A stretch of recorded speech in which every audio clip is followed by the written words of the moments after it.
everybody doing? Are you weathering the storm like we are? Okay. We have a bunch of crazy people on stage, don't we? We wanted to lighten the mood just a little bit because the past 2 years have been a little bit crazy for all of us.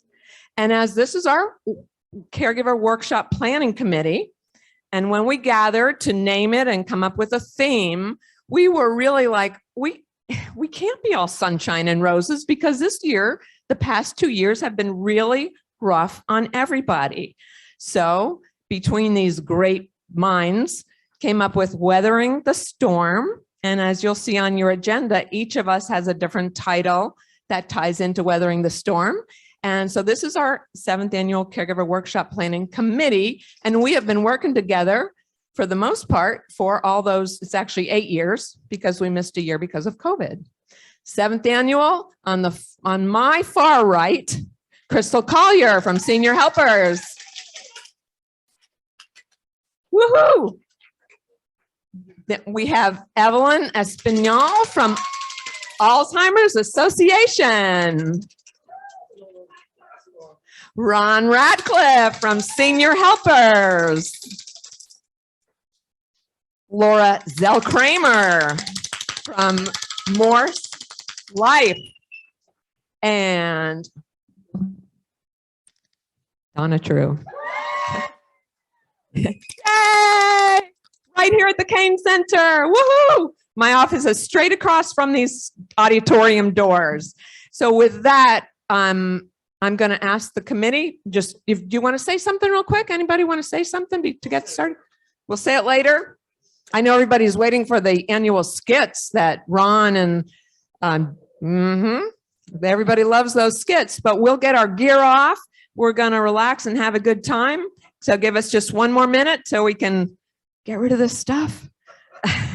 Thank you. We'll be right back.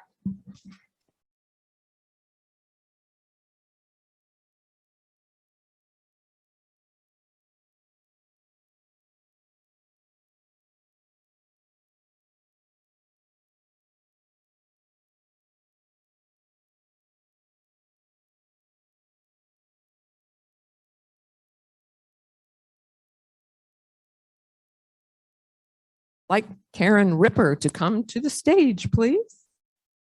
Karen Ripper, our executive director. And certainly I'm the president and CEO of the Kane Center, and I welcome you today to the 7th Annual Caregivers Conference. We are very honored at the Kane Center to be able to provide this education and work collaboratively with agencies in the community to help our caregivers and with their loved ones in establishing a place which is a safe place to come and learn and hopefully keep your loved ones in your home as long as possible until they need further care. So that's our main goal here at the Kane Center, is to help people stay as independent as possible and in their own homes as long as possible.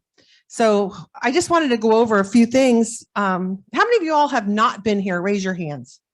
Several. Okay. So we've been in the building since 2011. We're actually 47 years old. We were on East 10th Street. Before that, we're a private not-for-profit that helps seniors, the safety net for seniors in Martin County. And we have some premier services that some of you may not know about. I'm just going to quickly talk about those. Primary care. We have almost 4,000 patients in our practice. Focuses on the senior adult. We have a geriatrician on staff and several nurse practitioners. And we are taking new patients.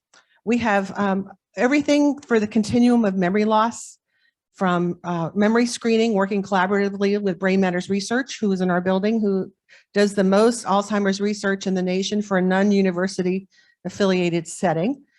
And we also have interventional early memory loss programs, all the way up through adult daycare, day club activities for well seniors, those without cognitive loss, and those with cognitive loss. So those are our premier services, as well as our case managers and, of course, Meals on Wheels. So I welcome you here today, and please think about coming to our Powerful Tools for Caregivers, which is 6 weeks. It starts in May, and Donna and our Director of Adult Day Club, Phyllis Waters Brown, will be conducting, and we encourage you to sign up for that as well. So without further ado, I welcome you and have a great session. Thank you.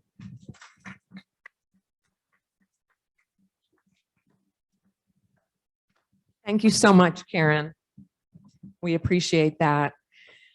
As a nonprofit organization, we really couldn't survive without the support of our sponsors and donors. So we consider them resources for you. And I want to thank our new corporate partner and platinum presenting lunch sponsor, Discovery Village at Stewart. They have a table in the back with the white tablecloth. And right now we're going to turn the mic over to Chastity. She's going to tell you a little bit about Discovery Village. Good afternoon, everybody. I am the administrator at Discovery Village at Stewart. We offer assisted living and memory care. But I first want to just acknowledge the fact that we are in a room full of heroes. The job of a caregiver is a very difficult job, and we see it all the time, firsthand, where we have caregivers that come to us and they're tired, and we take that very seriously. We view all our residents and their families as our extended family, and we take a lot of pride in the fact that they give us the opportunity to provide that level of care to their loved one. So I want to commend all of you, because I know firsthand how difficult that task is. And I just want to say that if at any point that need might arise, we welcome you to come into our community, and I will sit down with you personally to discuss your needs and how we can serve you. So, and I also want to give a special thanks to the Kane Center for allowing us this opportunity to partner. This was one of the events that we felt very specific about, that was a perfect fit, because we want to support everyone that we see and serve. So I wish you all the best, enjoy, and thank you so much. Thank you. Thank you. Thank you. And then in the back of the Discovery Village table, we also have Lynn and Tracy. And I know Tracy has been there, I think, since probably the building was being built. So I'll get back up here. So we also have other sponsors that we're really, really lucky to have. And just in the back, I want to introduce one of our gold sponsors, Nestle. Can you just wave? Nestle is from Encompass Health Rehabilitation Hospital, an affiliate of Martin Health. And for those of you who don't know where Encompass is, it is walking distance from here. It's right down the road off of Salerno Road, right by the Martin South Hospital. They have their own separate building. So thank you, Nestle. And Nestle was at check-in. She helped us out. She volunteered. She got here bright and early, so we put her to work. I want to thank a big thank you to Senior Helpers, another corporate partner. We have in the back, Ron Radcliffe and Crystal. You met them on stage. They're part of the planning committee. And we expect Deb Thompson shortly. We have another friend of the Kane Center, Matt Green. Let's see, where's Matt Green? Oh, over there. He needs the clappers in his hands. Matt Green is from Life Care Therapy Services. And when you look at the Kane Center table in the back, right by Matt, you'll see a flyer for a free Parkinson's exercise class that we actually were lucky enough to have a therapist from Life Care Therapy come in and offer that on a weekly basis every single Thursday from 3 to 4. I know we have a lot of staff here and we have a lot of volunteers. Our volunteers were Rita and Sandy at the registration table, and we absolutely cannot do it without them. We have some great door prizes, and guess what? You have to be in the room to win. But if you have a friend here, they can cover for you. That's okay. If you have to leave, if you have some caregiving things to take care of, don't worry. Just get somebody to collect if you have the winning red ticket. So the drawing will be just before 1:30. And on your table, you have the agenda. So you have an approximate time of what's going to happen today. You'll have an evaluation form. And that's actually really very, very important to us because we really do read them. We get our ideas from them and suggestions for the future of things to do or not to do. So please take your time. Everybody got a pen? So we'll be able to collect them. Just leave them on the table when you're done. Due to our limited time, our introduction of our guest speakers will be a little bit brief, but for those of you who haven't met Laura Kramer before, Laura Zell Kramer, she is a caregiver counselor with Morse Life, and she offers free caregiver counseling. And we also co-facilitate our support groups. So Laura, would you like to come up on stage?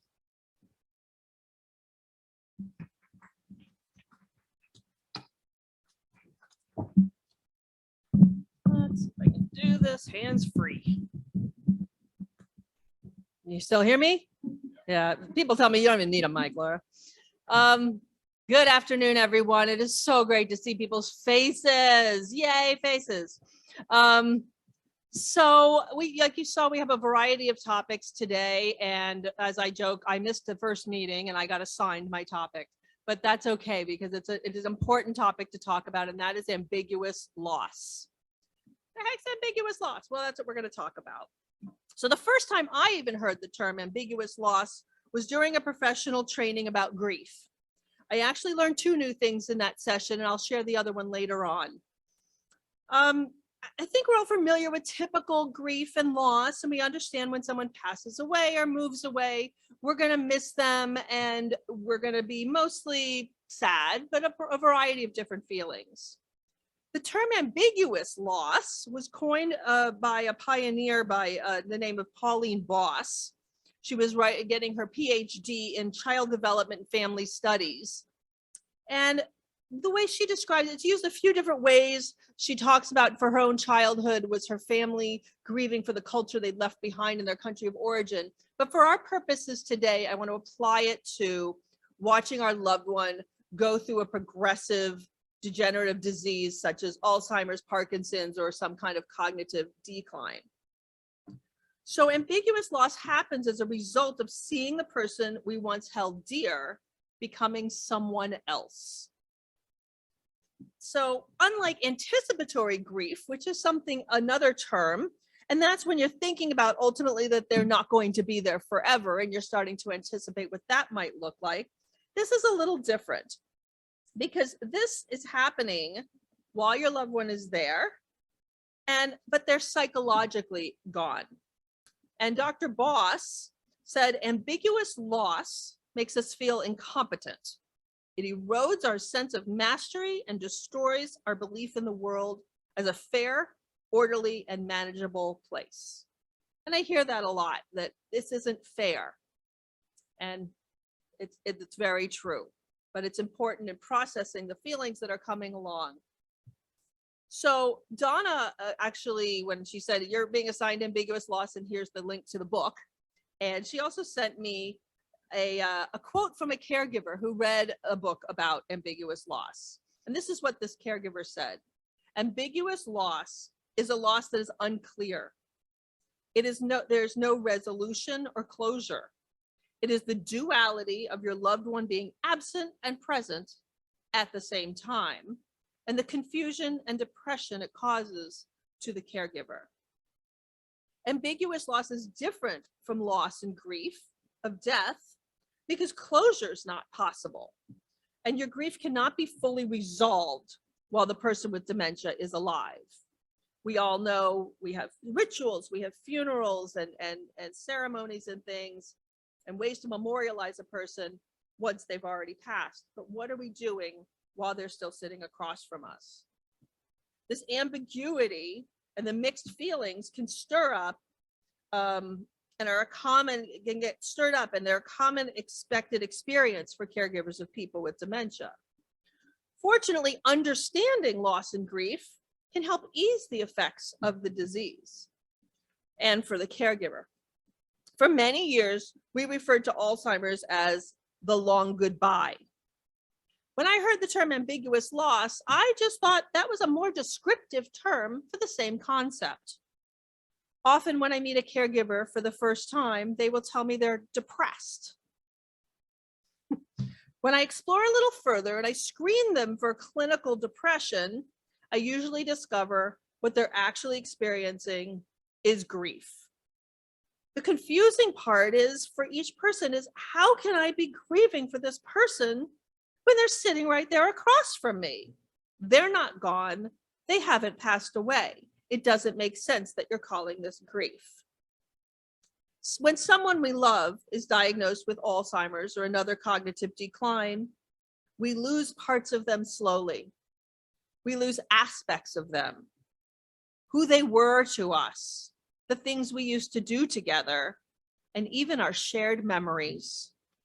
So many times I hear, he's not the man I married, or this isn't my mother, or she's not acting like my sister. The disease takes away your partner, your confidant, your protector, your dance partner, your social date, long before the person ultimately succumbs to the disease. The first time a wife of 50 or 60 years has to figure out how to get the oil changed in the car or do a major repair to the house, and her husband can't even give an opinion, let alone help with the decision, that's a loss. The first time the matriarch of the family cannot prepare Thanksgiving dinner with all her special recipes and certain personal touches, the entire family experiences an ambiguous loss. So I told you there was a second concept I learned in that same conference. The other concept I learned was an additional stage to the traditional Elizabeth Kubler-Ross stages of grief. So now we have Boss and we got Ross, not to be confused. So we all probably have heard denial, anger, bargaining, depression, acceptance as the typical stages of grief and loss. Sometimes shock and guilt are included in those. Well, the presenter at this conference suggested that we need another stage at the end, and that is adaptation. To accept a loss is one thing, but to adapt your life, make necessary changes, and learn to live with the new situation can really be a whole other stage. And since we're talking about the gradual ambiguous losses that happen throughout the disease process, continuously adapting can be both exhausting and beneficial. Another grief expert and author, Dr. Kenneth J. Doka, or Doka, called grief the constant yet hidden companion of dementia. Caregivers often experience a continuous and profound sense of loss and subsequent grief as they live through the changes associated with the progression of the disease. You may be grieving the losses that are occurring in your own life as well as in the life of the person with dementia. Grieving is an up and down process. In the early stages of the person's dementia, you may swing between despair and wild optimism that the cure might soon be found. You may even deny that anything is wrong with the person you love and try to suppress your feelings. Later, if you accepted and adapted to the situation, you may find that there are periods when you can cope well and make the best of things. At other times, you may feel overwhelmed by the sadness or anger, or even just feel numb. Feelings like these are a normal part of grieving. But if you experience them, it is important to realize that you may be under a great deal of stress and you may need to seek emotional support for yourself. So since I was not asked to come speak just about the doom and gloom, because I realized I just brought down the room, I said, Dawn, I got to turn this around. I want to share some tips for coping with grief, because what would be the point of talking about the problem if we're not going to talk about solutions? So it is important to feel that pain. Allow yourself to really feel what you're feeling, no matter what it is. Denying your feelings only intensify and prolong the pain. Cry. If you're sad, cry. What does Donna say? It lets the sad out. Tears can be therapeutic. Let them cleanse and relieve the pain inside. Relieve tension through shouting or punching a cushion. However, make sure that the person that you're caring for is out of earshot because you do not want to distress them. Some people tell me they cry in the shower or in the car. You know who you are. Keep a journal. A journal is a private place where anything can be written, including unfulfilled wishes, guilt, anger, and any other thoughts and feelings. A journal is a place where you can explore your frustrations and express your thoughts and ideas without interruption or judgment. Those who have kept them have told me that they were very glad they had a record of their journey, and some have become wonderful books. Consider your own needs. If you spend a lot of time taking care of the person with dementia, taking regular breaks can keep you in touch with the outside world and raise your morale. Just relaxing with a cup of tea or having a good chat on the phone will help you recharge your batteries and cope with your emotions. Find comfort. Different people have different ways of finding comfort. For many, there's comfort in rituals such as prayer, meditation, or other activities, reading, music, art, whatever that is for you, nature. Reach out, find that. Comfort yourself, or find someone that can comfort you or something. Recognize the gifts and the good moments. Pat yourself on the back for your resilience, advocating, and problem solving. Acknowledge yourself for all the new things that you're learning and accomplishing in the face of so many challenges. Be kind to yourself. Be patient with your feelings. Find a balance between the happy and the sad person, the angry and the peaceful, and the guilty and the glad. Have patience with yourself. Learn to laugh again. Rediscover your sense of humor. Watch a funny movie, read the comics, or spend time with a friend who makes you laugh. Find joy in life. Finding joy in life can be one way of honoring the happy times you used to share with the person with dementia, and they may not be over. Create those happy times. Find the fun. Talk.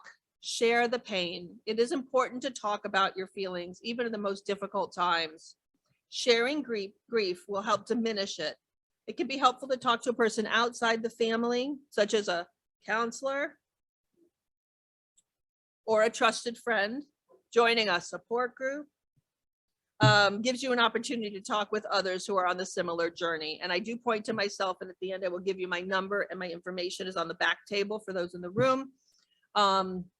That my company, my agency does provide free one-on-one counseling for people who are in a caregiving situation. And I have a long list of support groups, including the one with Donna, that are available on Zoom, and also some in person, and getting more and more in person.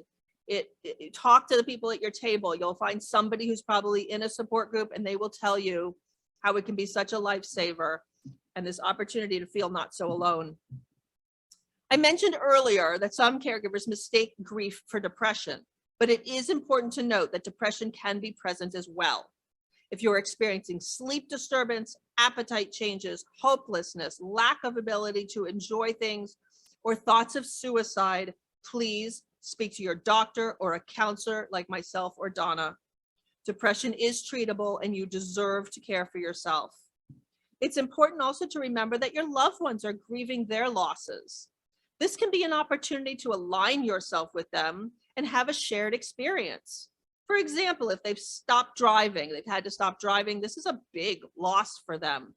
They're going to be sad and angry. So to keep them from directing that anger at you, try to validate and sympathize. Let them know you're sorry this is happening, but you will get through together. Heck, put on a funny hat and offer to be their chauffeur. A caregiver in our support group this week shared that she had a breakthrough of sorts, and I thought it was appropriate to share that today. She said she'd been praying for strength and patience, but instead she was sent peace. And she realized that was the best gift of all. If we can stay peaceful in the face of all that is going around us, whether it be our loved one's disease, the pandemic, or even the weather, this is really the umbrella that can shelter us from any storm. So I do want to, for those who are on Zoom, if you want to reach me or, to find out about individual counseling or support groups, again, Laura Kramer at 561-386-2879, 561-386-2879. And those in the room, there are flyers in the back of the room that have that contact information and list of support groups. And I wish you all peace in your caregiving journey.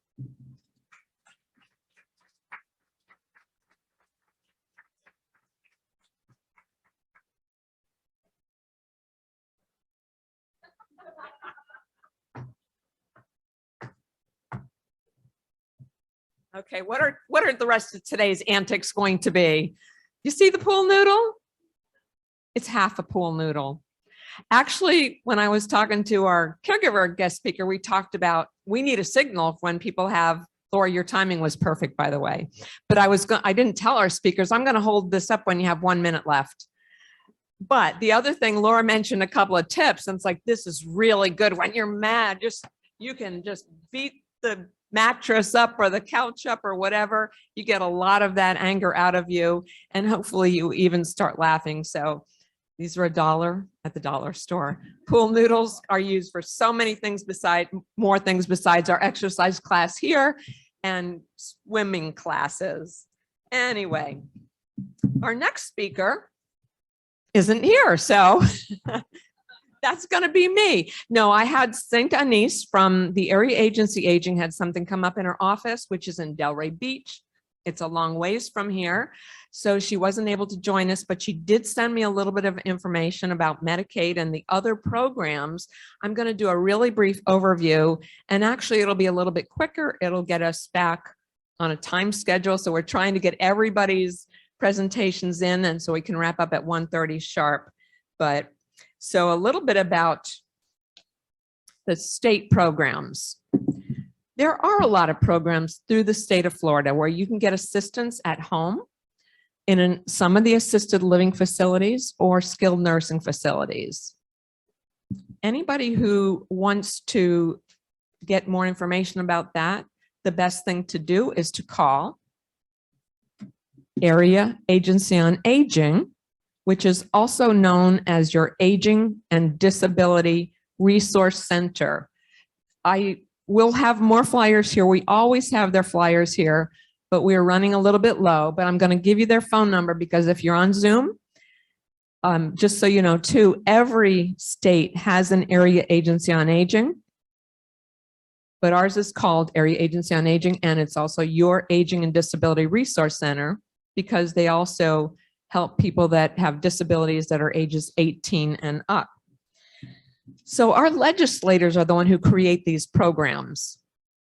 In 2011, they created the new statewide Medicaid managed care program. And you start again, call Area Agency on Aging. There's a lot of different services that you can get at home. You have to qualify functionally and financially. You actually get started and you'll go on a statewide waiting list. And they can never tell you how long the waiting list is, because it's people at the highest risk. And you might be high up on the waiting list, but tomorrow somebody who has absolutely no help, their caregiver just passed away or something similar, they have nothing, nobody to cook meals for them, nobody to clean, nobody to dispense medications. They're going to move up on the waiting list to get the help that they need. We have Medicaid home and community-based services. We have Medicaid for nursing homes. There's different pockets of money and different qualifying guidelines for each of them. For most, you have to be either 60 or 65 or have a disability. Let's see what else we have. There's a couple other things. And Laura mentioned her program. And Laura's been doing the caregiver counseling. It's a solid 20 years, right, Laura? It's 20 years. It is 20 years. This year, I think it is. We've worked together all that time. That's how I know. But they're funded under the Older Americans Act. And it's really a beautiful thing that she's been able to offer this free caregiver counseling by a licensed clinical social worker here in our community. And it's usually at your home or on Zoom. So it's a wonderful thing to take advantage of. We have Meals on Wheels here. You have to qualify to be a Meals on Wheels recipient. But our amazing kitchen, they prepared the food today. And if anybody didn't get a lunchbox or needs another one, you're still hungry, grab one. You're more than welcome. We don't want any left over, so help yourself. But we send out over 500 meals every day, and they're hot meals. It's amazing. And then on Fridays, actually, they send out more because some people get weekend food. So that's a lot. We also have Kane Cuisine. But the state also, they supervise that. So you call Area Agency first. There's community care for the elderly. There's home care for the elderly. And a lot of people get assistance through the Alzheimer's Disease Initiative. A lot of people at daycare take advantage of that when that funding is available. So you have to do a little bit of qualifying. When you're getting help from the state, they have their guidelines. They want to know your income. They want to know your assets. And every state is slightly different. So what is true in Connecticut or New York or Massachusetts is going to be different from Florida. So if your friends up north say, oh, I'm getting this and this and this, remember that Florida, we do not pay state income taxes. Those states do. They have different services. Every state is slightly different, as with Medicaid. Federal program, but with state guidelines. So if anybody has any questions about Medicaid or any other type of program, and you don't have to be broke to qualify. So talk to Area Agency on Aging, and I'm going to give you the phone number in case you're on Zoom. It's 866-684-5885, and I'll repeat that. This is Area Agency on Aging, the starting point, 866-684-5885. And we do have some flyers. We usually have them up by our front desk. So if you need that, don't hesitate to ask any of us. We can get that information for you. So next on our list of speakers, I have to find my notes. And I really want to thank Laura for handling such a tough subject with such grace and inspiration too, because that's not an easy one. And she's right. She wasn't there. It's like, okay, Laura's doing this. So, and she's always up for the challenge. So it works out well. When you miss our committee meetings, you're in big trouble.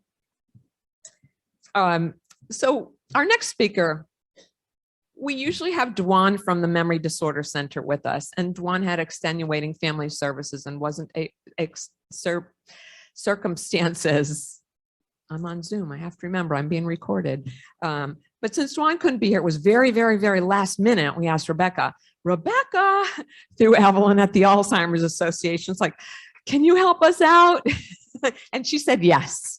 So Rebecca is with Precise Care Services, and her brochure, there's a bunch of her brochures on the back table with the yellow tablecloth. She's an RN.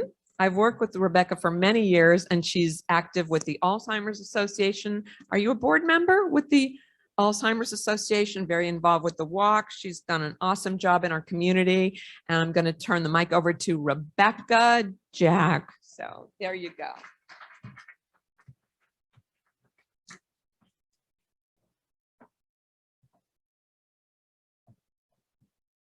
Good morning. Oh, believe me, I will not run over time, so you don't have to worry about that.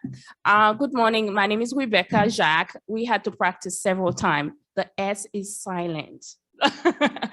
As Donna mentioned, I am a registered nurse. I am a board member with the Alzheimer's Association, and I am the director of clinical services with Precise Care Services. So now I was asked to do this presentation. This is my first time here doing a presentation, so I am fairly nervous. So bear with me, okay? So I was told make it fun, but I'm going to be presenting about the behavior, like the different behavior with patient with dementia. So my presentation today will be understanding and responding to dementia-related behavior. What we'll be learning about some of the common triggers for behavior associated with dementia, process for assessing and identifying challenges, behavior, and some of the strategy that we can use. The first thing I would like to mention is when it comes to those different behaviors, it is the disease. It is not something that is intentional, nor meant personally. It is the disease process. Causes of the behaviors usually depends on what part of the brain it's affected. Some of the behaviors we may notice from our loved ones may be anxiety or agitation, confusion. They may not recognize you, like, they may not recognize their loved one. Sometimes, we may be next to them or been living with them for years, and then they'll ask, what's your name, dear? Or ask questions that, they should have known, but that's one of the thing that occur when with patient with dementia. Wandering. 60% of people with dementia will wander, and it can happen at any stage without warning. And one of the other ones is aggression, may be verbal or physical, may occur suddenly with no apparent reason. Study shows 20 to 50% of people with dementia, up to 96% during the course of the disease will have some form of aggression. Within the first year, up to close to 16% will have some sort of aggression behavior. Usually an aggressive behavior dementia are upsetting, but not dangerous. Occasionally the person is in danger to themselves or others, and safety measures may be necessary. It's imperative that we speak to the physician when we see some sort of socially aggressive behavior. Speak with their medical director. And if there's ever an urgent need, please do call 911. And what are some of the triggers? And of course, you know, with any of those type of behaviors, there will be some sort of triggers. There may be a lot of different things that can trigger those behavior. Difficult or complicated tasks. Sometimes, like Laura mentioned, you know, they may no longer be able to drive or do simple things. So of course, it's going to be, you know, they are going to get agitated because of those are the things that they used to do. Now they can no longer do it. And as you know, one of the big things with patients with dementia is communication. They are not able to communicate their needs. You know, they're not able to tell you what they're feeling, you know, because sometimes they may be in pain. However, they're not able to communicate that.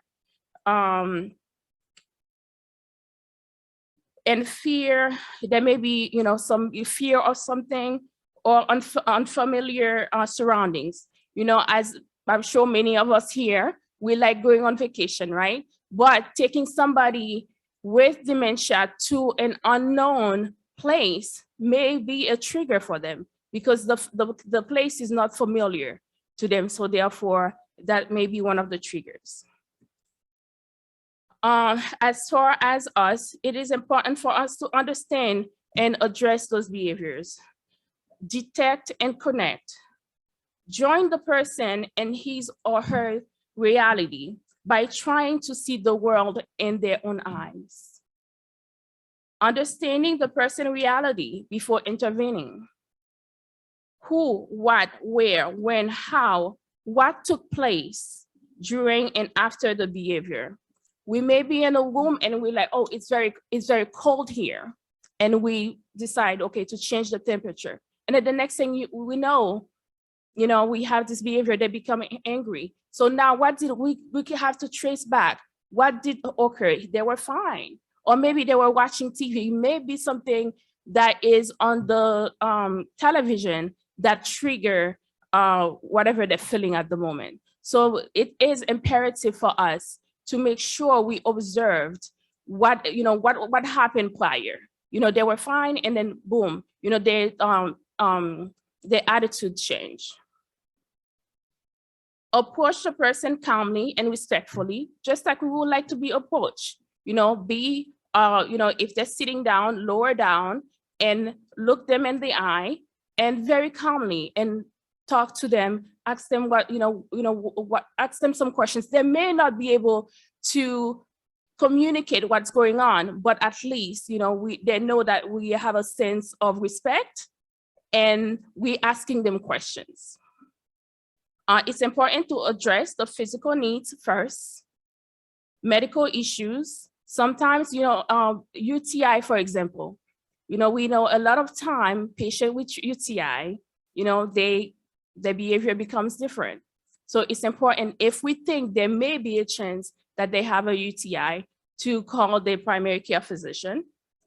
Physical problems such as they may be hungry or thirsty. Again, comes back to the communication. They are unable to communicate that information to us. lack of social interaction, the environment may trigger some discomfort. The next one is imperative for us to address emotional needs. Focus on the person's feelings and not facts. Use your known knowledge of the person's preferences to provide effective intervention. Redirect the energy into a more soothing activity. And as I mentioned before, it is also imperative for us to address our own behavior. We may think we're doing what's best for that particular patient at that time, but if their behavior has not changed, maybe we need to step back and assess our own behavior. And how we respond to those triggers, how to respond to those behaviors are imperative as well. Again, my name is Rebecca. I'm a registered nurse with Precise Care Services. For any resources, please reach out to Donna at the Kane Center or the Alzheimer's Association. And if anybody needs to reach me, my number is 772-361-3854. Thank you. Thank you so much.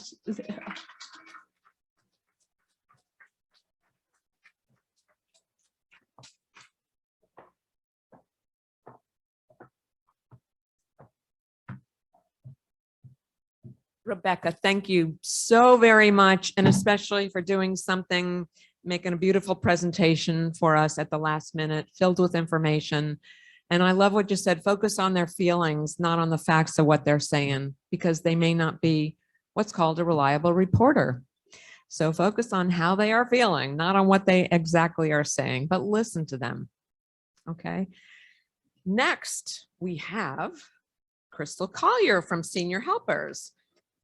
Crystal is going to do a very... Yes, there's my people. Thank you. I will pay you all later. Can I take this off? Okay. Good afternoon, everyone. Thank you. It is a pleasure to be at the Kane Center. This is one of my home away from home. The Kane Center is a wealth of knowledge and resources, and it's just a pleasure to be here with all of you guys. When I got my topic, let the sun shine in, oh my gosh, I was so excited, because if you haven't noticed, I'm a big fan of letting the sun shine in and having fun, right? Does anyone here like to have fun? Yes? Okay. Somebody here likes to have fun. You can meet me at Charlie's at 4:30 this afternoon, okay? A lot of fun at Charlie's. But then something kept gnawing at my soul saying, you know, Crystal, sometimes you can't always joke. You want to have a good time. But something kept saying, you know, somebody needs to hear something that was in my heart. So I wrote this poem, and hopefully I don't cry while I read it, because if you know me, I wear a lot of mascara. So I'm going to read you this poem that I wrote. I'm not going to cry. You're not going to cry. And then we'll meet at Charlie's at 4:30. Okay, here we go. It's called Let the Sun Shine In, a message of hope. Let the sun shine in, open the windows, open the door. Let the sun shine in, don't be lonely anymore. Let the sun shine in so we can dance and sing and play. Let the sun shine in, I'm still here with you in my own way. Let the sun shine in, reminisce on where we've been. Let the sun shine in, we've not made it to our end. Your light, your laugh, your love still reaches me. Your voice is an anchor to my reality. Your smile is a reminder that you still care for me. Your embrace is my safe place. Don't forget me while I'm still here. Whisper in my ear all the things you hold so dear. Hold me tight. Let's dance all night. Sing the words of our favorite songs. Who knows? I might just sing along. Thank you.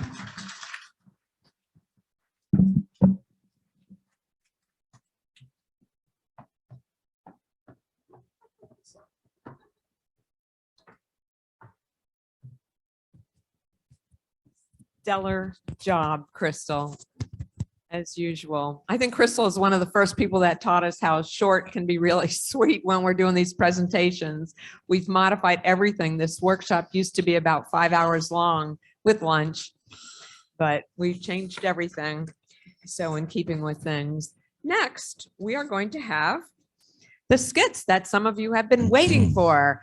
And I'm going to run over and open the curtains, and we're going to have Deb Thompson and Ron Radcliffe from Senior Helpers in just a moment. So hold on.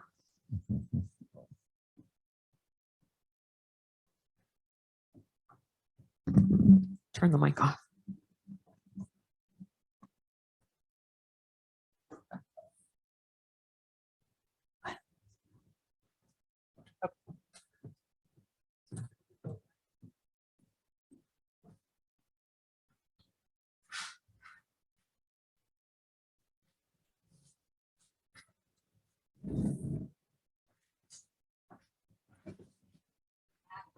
Yeah.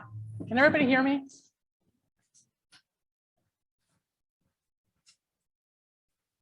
Oh boy. Oh, God, it's one of those days, one of those days. There are days and then there are days. All right. Got a lot to get done today. Let's get lunch on the table first.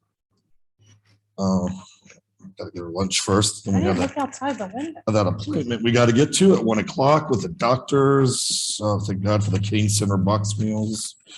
Oh, okay. Well, looks good to me. Put some chips down here. Oh, I forgot to do the laundry. Oh, she wanted to wear that white sweater. She could get mad. It's still stained. Okay, this is fine. Oh. Okay, Mom, I got your lunch ready here for you. Go ahead and get started on that. We don't have a lot of time today. We don't have a lot of time. Oh. Ronald, where's the fork? Ronald! It's right there on the table. It's right. Look on the table. It's right there. Online bill pay. There's no fork here. Where's the fork? Ronald, where's the fork? Huh? Right What's this? here. The fork. Look. Fork. It's you can use your hands. You don't even need to use a You're fork. just It's chips in a. mean. No, it's. I'm not mean. trying to be mean, but we got to go. We got to go. Get to it. Oh man. Oh, I got to get gas. Shoot. It's too hot. It's It's gas, hot. too. Ronald, it's hot. It's too hot. It's not even. It's a sandwich, Mom. It's a sandwich. It's not hot. It's not even a hot sub. It's cold turkey. Look, turkey. What is this? It's lettuce. Oh, Eat the lettuce. I don't want lettuce. I'm not eating this. That- This is garbage. You need to have some veggies, otherwise it's just carbs. You can't have just carbs. What are You do carbs? sugar, What are carbs? Stuff you can't have because of your sugar, and you can't have here. Chips? Oh, oh, that's good. That was pretty good, huh? Have another one. Have another one. Okay. Yeah, drink some water. Yeah. Push it down. We gotta go. No, you don't use a fork. Fork, bad idea. Note to self. And here's a napkin. Have some water, okay? Let's get going.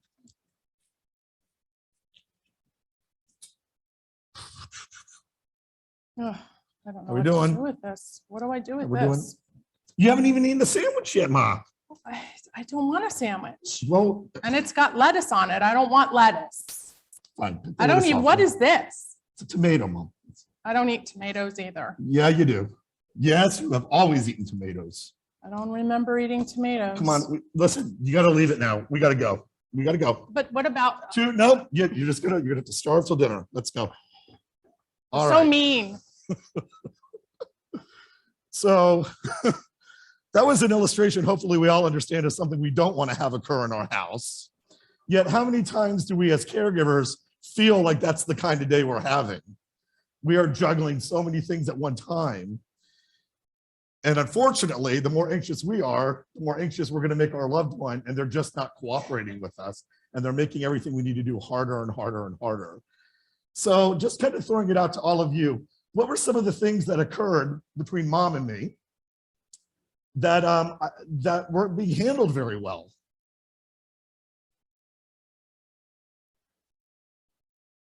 Lack of patience, I hear. Yeah, communication's right. Key word, communication. Very poor communication on my part. Because if my mom has some kind of dementia, be it Alzheimer's, vascular, Lewy bodies, or another type, what do I know about the way she processes those kind of verbal instructions? There's not a whole lot of processing going on, right?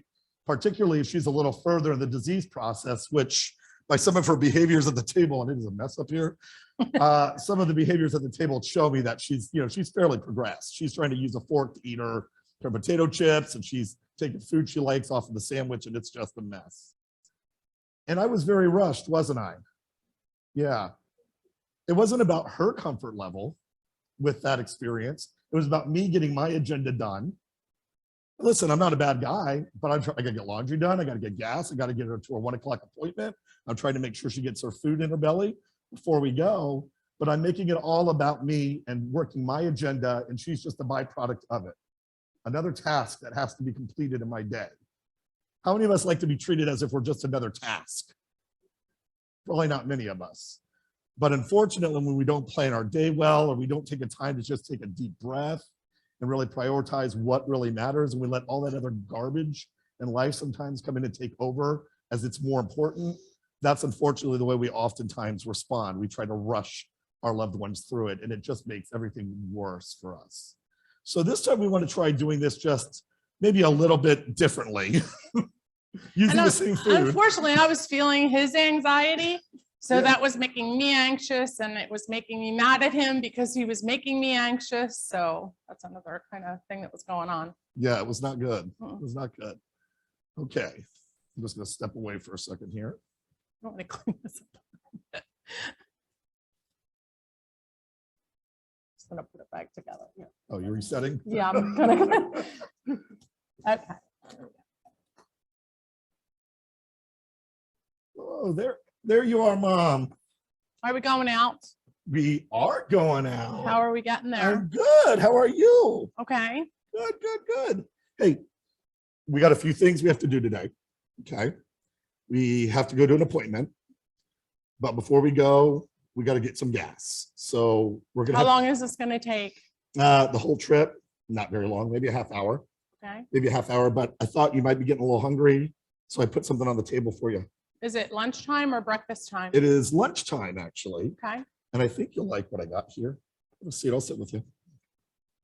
Great. So the Kane Center, you know the Kane Center? Yeah. Okay. They dropped off some lunches for us, which is a really nice thing they do. But today they have your turkey sandwich. I know you like that. It's one of your favorites. So I thought you might want to take a bite of that. Maybe get a little food in your belly before we head out. What's the green stuff? This is lettuce.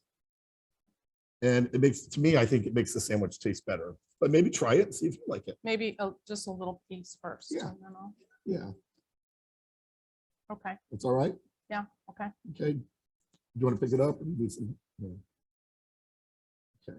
So in this, I'm just taking a break real quick. In this scenario, she's picking up the food. Okay. So she's able to do that on her own. And I don't want to get involved with that and micromanage that if it's something she can do successfully on her own. But if she's somebody that has a hard time handling utensils or handling food and just kind of understanding even what to do with the food, because that does happen as the disease progresses, they might just take something and like this bottle of water, she's drinking it, thank goodness, could very easily be dumped on the floor because she doesn't really understand what it is and what she's supposed to do. But one of the things you can do with a loved one is if they do have a hard time manipulating what's on the table, is you can actually take them through the feeding process in a very dignified way. And if you've ever attended any of our GEMS classes, you were taught this. We call it a hand under hand position, assist position, where I have her hand on top. So if I say, you know, Mom, you want a little water? Wash it down. Okay. I'm holding the water, but look at this movement.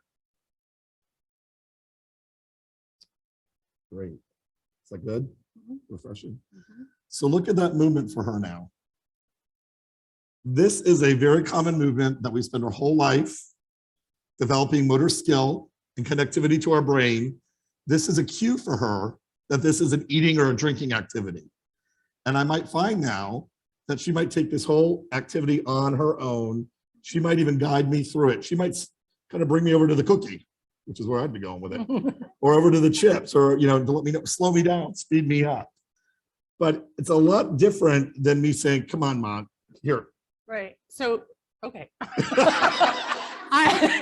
I had control of the hand motion. So I actually, the first time we did it, was able to drink and let Ron know that I was done with drinking, Yeah. rather than him just pouring it down Right. my throat. Yeah. So the lessons here are that whatever activity you're going to do with your loved one, you really want to think it through. Think through the steps. Think about how they're going to respond to it. What's the setup going to be? Make time for, having to probably, try a different few approaches. Because if Mom's not getting there and doing what I want her to do right away, I'm going to have to reset, back away, and then reapproach another time with a different strategy. Maybe bringing something she likes to her.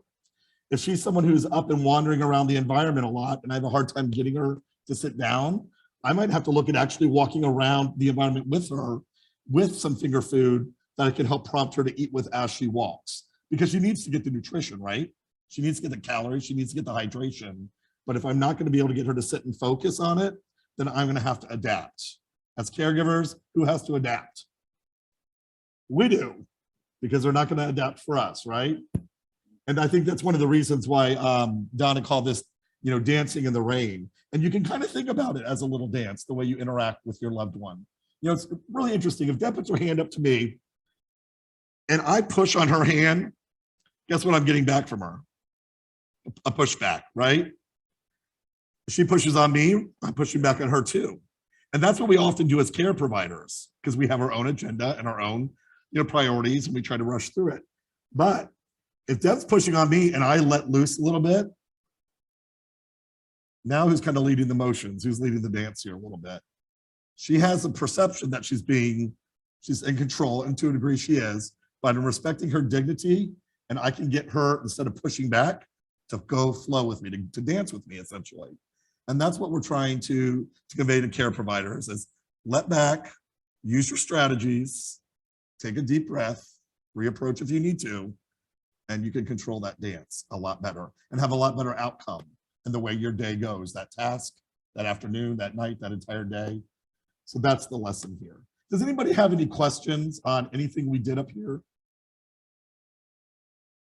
Yes, no, yes, ma'am. Yeah. Great question. When somebody keeps repeating the same thing over and over again, how do you handle it?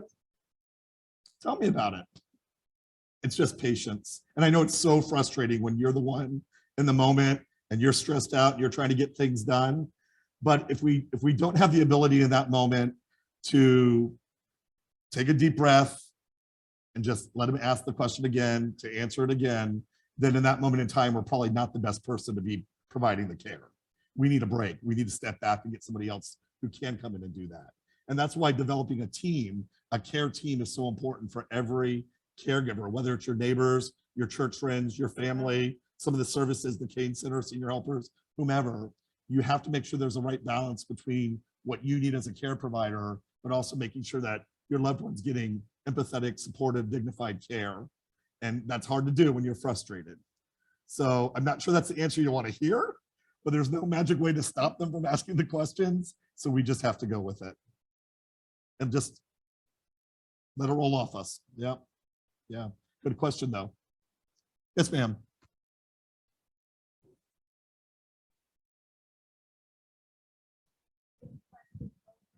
Over, and it's very frustrating. But it's frustrating because my expectation is that she's going to ask the question once, I'm going to answer it, and we're going to move on. So then when she continues to ask the same question, because my expectation is it should only be once, I get frustrated. Yeah. So if my expectation is that she's going to ask the question 5 times, by the time, if she asked me only once, I'm saying, okay, where are the other 4 times? So I then, if my expectation is that she's going to ask it 4 more times, I can just answer her again. And that applies, and I'm learning just as you are, but that applies to everything. If she does something that a normal person would not do, that would make me frustrated if I think that's abnormal. But when you look at the abnormal behavior as normal, you switch your expectation, and then you really don't even need patience. It's just, that's the way it is. That's the way she is. It's simple, but it's not easy. But I think we have to change our perspective. We Absolutely. can't Yeah. ask them to change their behavior, because guess what? They're not going to. That's a great strategy. It really is. It is. And managing the expectations. And I think it also allows us to connect a little more with the idea that this isn't someone who's trying to annoy us. They actually have a disease process that's causing that behavior to occur. And sometimes in the heat of the moment, it's hard to separate those two things. So I think that frame of reference is very, very well articulated. Very nice I strategy. love that. It's simple, Yes. but it's not easy. Hold on, I'll bring Right. the microphone up so everybody can hear you. I've gone through the same thing. And let's say after the 5th time, he'll say to me, I've asked you that before, haven't I? Uh-huh. Do I agree, or what Sure. should If my he can accept response you be? agreeing. Yeah, if it doesn't upset him that you're agreeing, a little laugh. Like, Yeah. we want to okay, cue they them sort to of what we can show want that. them to do too. So we're like, yeah, you did, but that's all right. Yeah. I don't mind. Yeah. And you have a nice smile on your face and it's jovial. I assume he would probably mirror that, and that's just fine. Yeah, Such great questions. yeah, it's really good. I have a question about when you are giving time and you give her, you say, well, in about an hour, we're going to need to leave, an hour and a half. Mhm, You need to take a shower, mhm. get this, get that. And you give another reminder and another, and still it's time to go and they're Yeah. still dragging. What do you do then? Yeah. Well, first of all, I think we have to also, again, perspective, expectation, realize that they may be in a place where time really doesn't mean anything.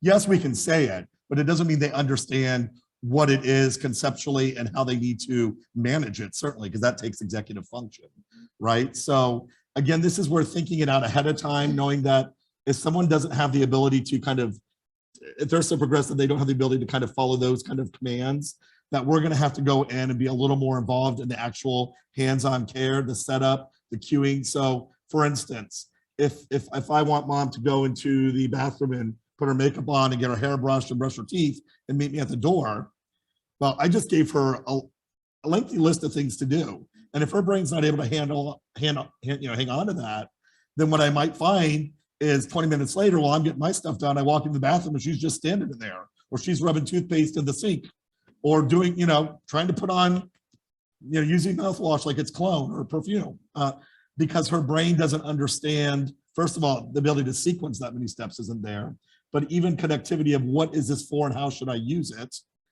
can be very, unclear as the disease progresses. She's more and more lost in her environment.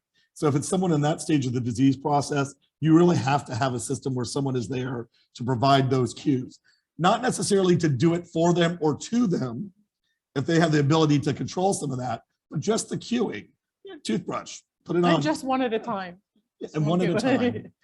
And if that's not working, try to find a way to dissect it and make it even more simple. And that's what we try to need to do. But I mean, the concept of time, I know I said that to her, we got to go like in an hour. She said, how long is it going to take? That's fine. I'm just engaging in the normal conversation with her. But I fully well know that she probably doesn't know what 30 minutes means. Yeah. Good questions. Yes, ma'am. You mentioned the word shower and it triggered something. I bet. My husband is not at that point. He showers whenever he needs to, but I did have an aunt who refused to shower, and her husband wasn't able to do it. So the kids used to come over, and the doctor said something about Alzheimer's patients being afraid of water coming down on them. Is that common? It can, yeah, absolutely. It can be a very overwhelming sensory experience if you're standing under a shower head and that water's cascading and enveloping your body. For some of us, we find it soothing. There might be people with Alzheimer's who find it soothing, but for some people, that is just an overwhelming sensory experience that overloads the brain, that invokes anxiety and vulnerability. showering is a really challenging task. I think that's why we all kind of had a chuckle when you said it, it triggered something. Yeah, Yeah. probably did, right? Because there's so many variables and elements to it, from even, again, thinking through the task. What time of the day is my loved one's cognition maybe better to try to get this task done? What is going to be my approach to try to even get them to go into the bathroom with me? Because if I say, hey, it's time to go take your shower, you're probably like, no, it's not. I'm not doing it, right? I might have to find another way to entice you to get you in there. I need to be aware of what the temperature is. Where are the towels? Where's the soap and the shampoo, the things I'm going to use? What is it within an arm's reach? Because I don't want to leave you if you need me to be there to be safe. I need to think about the shower setup. Safety issues. Is there a grab bar? Is there a place for you to safely sit, like a transfer bench, to get in? There's so many things that are a part of that task. And maybe it's you treat it as a spa. You're going to do something special. We're going to do this and then give you a manicure. Whatever works for that person. But you try these different strategies, to get through that task. There's something else I was going to say that just came right out again. You want to sit here? Handheld shower, maybe that was it. That wasn't it, but yes, that's Yeah, that right. is big. A handheld shower. Oh, I know what it's going to say. Again, it's not about doing for, because if you're able to cue and give them the washcloth or whatever it is they're using, start with your head, and you're able to mimic it and say, okay, take that, rub your head. Then they have control of it, even with the shower head. Now you might get a little wet. That's okay. It's okay. And let them have control of it if they still have the capability of doing that. So they feel like they've got more ownership of it. And it's more comfortable and more dignified for them. Now, if you can't do that, then someone might have to do the hands-on washing, or maybe they just aren't comfortable for whatever reason in the shower. And you might have to look at doing modified bathing, maybe bed baths or chair baths, in a setting that's comfortable for them too. So, we could probably do a workshop all on showering. Sure. Yeah. My husband doesn't like to take showers either. He gets angry because I'm the boss, Yeah. But I have found that I have a white pad Yeah. and I draw a man sitting in a chair and then the water in the shower coming out and put it in front of him for a few days. I have to. Does it work? Yeah, eventually he'll say, I'm going to take a shower. Yeah. I don't. Yeah. And you know what, the other thing too, and sometimes when we're the family members and we're so close to the situation, it's either not going to go well, or maybe there's a level of dignity or just feeling like it's not appropriate that my child, or I don't want my wife to bathe me, where having someone from the outside come in and do it might get further, because now they're the one that's coming in to do the shower and you don't have all that emotional connection as part of that task per se. So we do a lot of that. We get calls to go do bath visits or shower visits and things like that, because it's not worth the fight for the family. It's not going well, and maybe the caregiver's just not the right person to try to do it. So you need to have somebody else. And I look at it more as like a medical professional that's doing it versus a family member. Yeah. The other big issue that, we're doing really good with our time schedule. So the other big issue that always comes up is the driving issue. How do you stop somebody from driving? And especially if they have what is called anosognosia, where they lack insight. They don't think anything is wrong. They don't think their brain has changed. They think they're perfect, just like they've always been. But then they only go around the corner to Publix, and they've done it. For the last 15 that's right. years. That's right. So all the Yes. time, they're fine. They know where they're going. They're the ones I've seen on the news, missing person. Yeah, because the first time they don't. The first time they don't. Yeah, exactly. And we never seriously, know. it can be tragic. It can be. We never know when that first time, but the driving issue is a big, big challenge. And that's something that we've always tried to say, don't you as the spouse or the child be the bad guy. Typically, if we can get the doctor or somebody else, they might not ever see that doctor again, right, Sally? It's like the doctor that makes them stop driving, they won't like them forever. But it's more important that somebody is off the road. If they're not safe, they could kill somebody, hurt somebody, and then that's a big insurance liability for both of you. Yeah, you're right. Good topic. And Better Anything the else? I don't doctor. want to, what'd you say? We're Better good on the, time. better the doctor than a family member that Yeah. they'll hate the rest of their life. So. Yeah, and that's a very, very challenging one, though. Yeah, Sally took him to the doctor. And But Deb the- and I did I think when we did the virtual workshop the first year of COVID, we actually took that opportunity because it was virtual, where we did a skit. It might be recorded, Donna, maybe it's available. It's on our website. Oh, perfect. KaneCenter.org. Where we show strategies on how to get someone in the car and I mean, like really some very creative strategies where even opening the passenger side of the car is a visual cue that you want me to sit in the passenger seat because I might just want to go to the driver's seat. But since you put that passenger seat and you open that door, that's a cue and I just might not question it. I might just go with it. And we discussed a lot of different ways. We did a way that it did not go well, and we did a way that it did go well. Yes, that is so you on can our always check that website, out. Caregiver Workshop 2020, I think it was. But Yeah. and you also had your mom. Yep.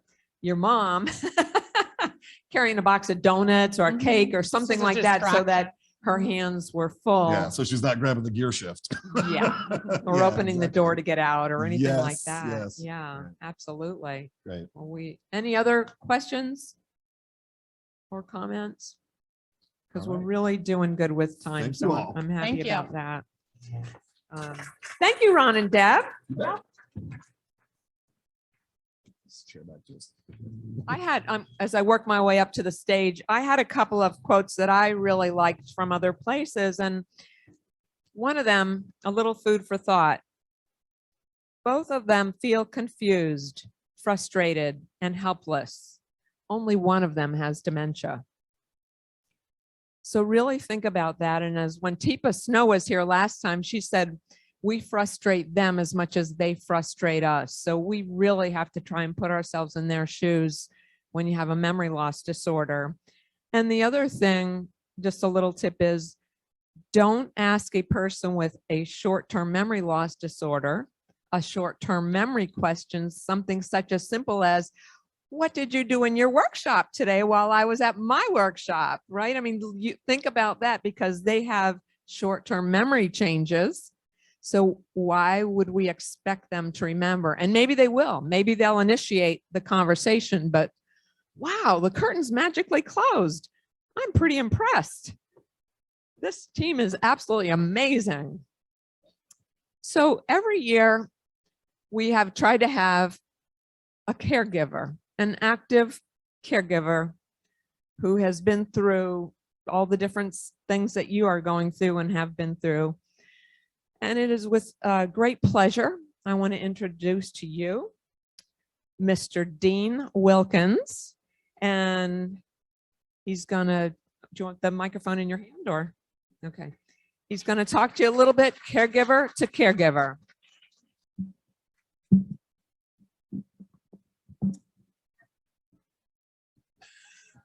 Now she tells me.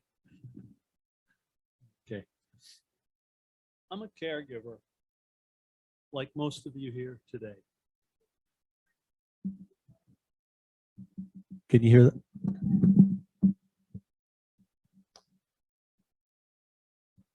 I'm a caregiver, like most of you who are here today. I've been at it for a little over 5 years and was asked to say a few words about how I'm weathering the storm so far. The storm we and our loved ones face is very hard to deal with. The paths it takes are all unique. There's no end. And worst of all, the target is someone we love dearly. My comments will describe one or two rainy events that we've experienced. Most will end with the statement that I was able to find some sunshine in that event, even though it was raining. A few won't have that. In late spring 2016, my wife Joyce came home from an appointment and told me that the doctor had ordered a comprehensive medical and psychological evaluation. She wanted to assess whether she had Alzheimer's or something else. The outcome was yes, she had late onset Alzheimer's, and our storm had begun. Friends started avoiding her. It deeply hurt both my wife and myself. There was no sunshine in that. She would be stressing working in the kitchen, and I looked at it and saw safety issues. She didn't realize when the stove was hot, she would forget to put ingredients in. So we switched roles and she became my helper in the kitchen. And that worked for a while. It's going along. But a few months later, on her own, she realized that she couldn't use a knife.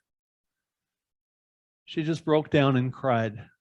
My response was to hug her quietly and just hold her. And that was finally, for me, a moment of sunshine. started to understand what I needed to do. After 3 years of dealing with the rains, I myself was burned out emotionally and physically. In July 2018, I cried while I was calling a place I had heard of, the Kane Center. People I spoke to that day assured me they were there for me.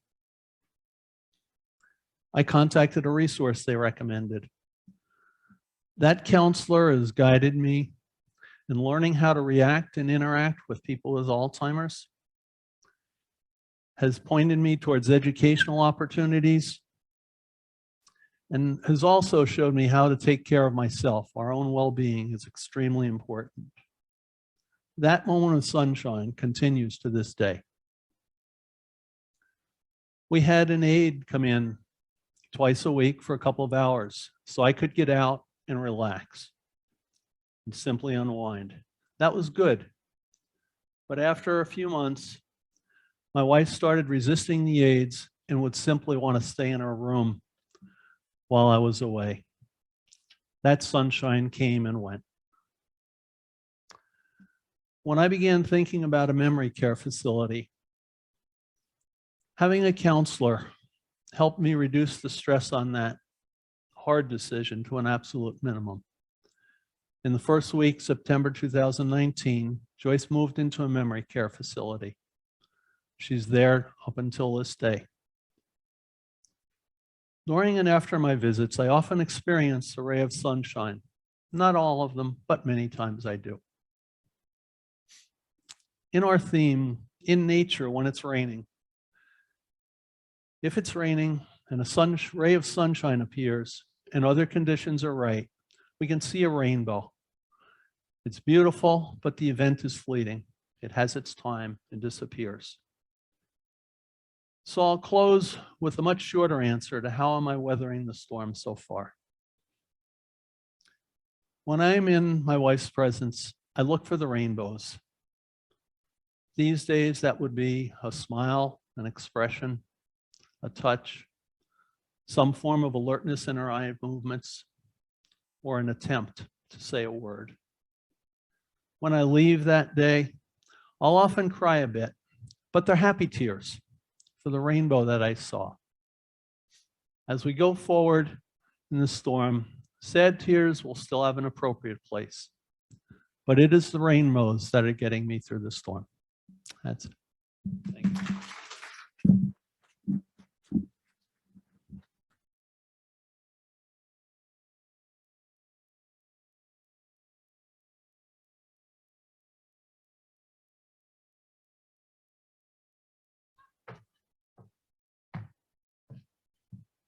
Sense of humor helps us get through, but that was incredibly beautiful, Dean, and touching and sincere and encouraging, inspiring.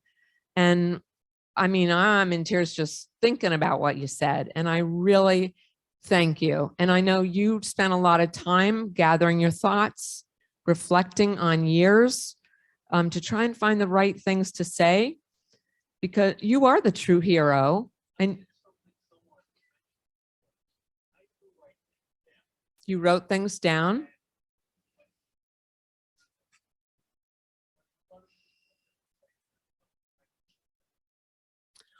Oh, so you went back to like something you journaled.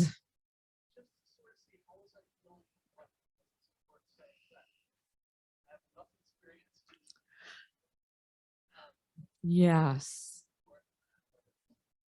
So you reflected through what you had journaled, and I mean, I think Dean deserves another hand, and it's for all of you. That was absolutely perfect and awesome. Thank you. So it's about time for us to wrap up. I'm glad it's a sunny day outside. And I just want to thank everybody for being here. And we do have some door prizes. So is there anybody here who did not get a red ticket? Anybody need a red ticket? If I see any hands, okay, everybody's good? Okay, and I would like for the people, I know Brain Matters donated something and they're not here, but I'd like Crystal and Discovery Village to come up so that you can bring the door prizes to the winner, the winning ticket person. So whoever has a door prize, we have, and we'll even get out a little bit early. You can chat amongst yourself, check out the tables again. And so Crystal, you have a beautiful orchid from Senior Helpers. Okay, wonderful. Why don't you pull one ticket out of there, please? No, you better not have put a ticket in there. I'm throwing it away if you did. Thank you. Okay, the ticket, the last, hold on, turn right side up. The last three numbers are 4, 1, 4. 414. Is there a 4? Oh, there. Good, Mr. Crotty. Very good. Woohoo. Nice. Very good. Okay. Lynn, we have this incredibly beautiful tea box. Oh, wow. From Discovery Village. Does everybody know where Discovery Village is? Cove Road. It's almost walking distance from here. You go down to Willoughby, hang a right, get to Cove Road, take a left, and you are there. And they have a memory care unit. Okay. This beautiful basket, Laura would love it. It has butterflies all over the top of it. It's gorgeous. And the last three numbers are 4, 1, 5. 415. Oh, right next to Mr. John there. Okay. Oh, goodness. The Point sent a beautiful, beautiful gift basket. The Point is actually independent living over on East Ocean. It's near Fresh Market and right in that area. But look at this incredible basket that they sent. So, oops.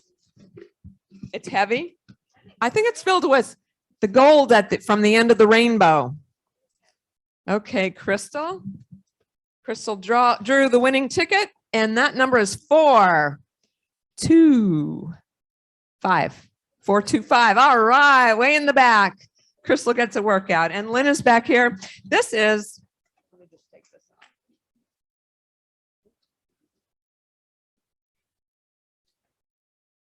This is from Brain Matters Research. And as we mentioned before, if anybody needs a free memory screening done, even if they just want to get a baseline, they feel pretty good, but they want a baseline, you're welcome to call Brain Matters Research. They are in our building. They're right next door.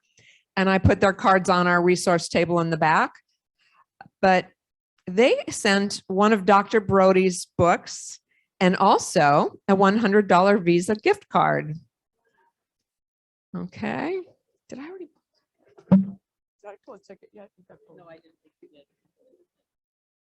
I have to pay attention. Okay, let's see. Who's going to get this $100 Visa gift card and the book from Dr. Brody? 404.